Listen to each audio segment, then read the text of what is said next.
إنا أعطيناك الكوثر فصل لربك وانحر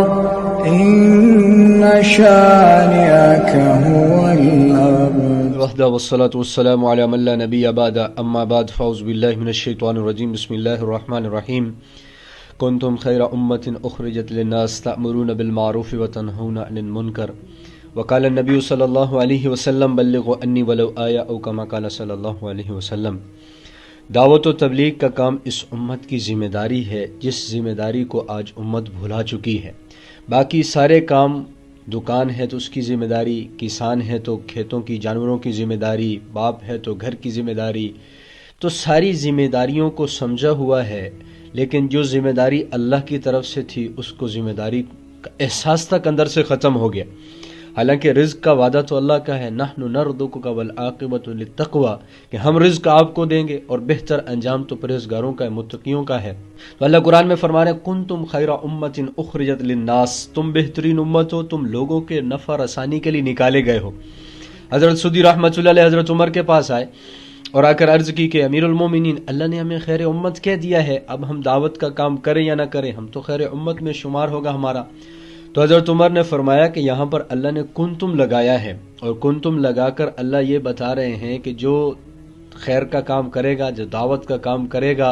وہ اس آیت کے مطابق خیر امت میں شمار ہوگا۔ اگر یہاں پر انتم ہوتا، تم تبلیغ کرتے، تم دعوت کا کام کرتے یا نہ کرتے، پھر بھی تم خیر امت کے اندر شامل تھے۔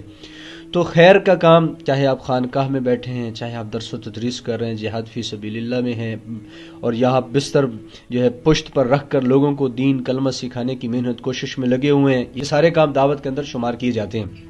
تو کہیں پہ آن کے اندر فرمایا قل هذه سبیلی ادعو الی اللہ، اے میرے حبیب صلی اللہ علیہ وآلہ وسلم ان سے کہہ دیجئے یہ ہے میرا راستہ، ادعو الی اللہ، لوگوں کو اللہ کی طرف بلاتا ہوں، انا ومن اتبعنی، جو میرا عاشق ہے، جو میرے ساتھ عشق کا دعویٰ کرتا ہے، جو میرے نقش قدم پر چلنا چاہتا ہے، جو میری اطاعت میں آنا چاہتا ہے، اس کا بھی یہی طریق راستہ ہے، اس کے لیے بھی یہی ہے کہ وہ بھی لوگوں کو اللہ کی طرف بلائے۔ پھر کہیں پر حضور علیہ السلام نے فرمایا نظر اللہ امرا سمع مقالتی، کہ سرسبز اور شاداب رہے میرا وہ امتی جو میری بات کو سن کر دوسروں تک پہنچاتا ہے۔ پھر کہیں پہ حضور نے فرمایا بلغوا انی ولو آیا، ایک بات بھی میری طرف سے تمہیں پہنچے تو اسے دوسروں تک پہنچاؤ۔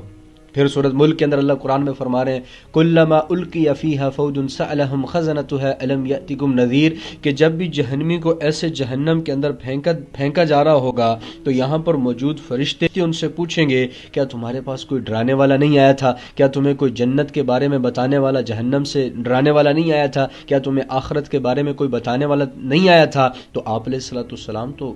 1400 سال پہلے دنیا سے پردہ فرما گئے، اور امت تو قیامت تک آنی ہے۔ تو اب اس امت کی ذمہ داری ہے کہ لوگوں کو کلمہ سکھانا، اس امت کی ذمہ داری ہے قرآن سکھانا، اس امت کی ذمہ داری ہے خود بھی عمل کر کے دوسروں کو عمل پر لانے کی کوشش محنت کرنا۔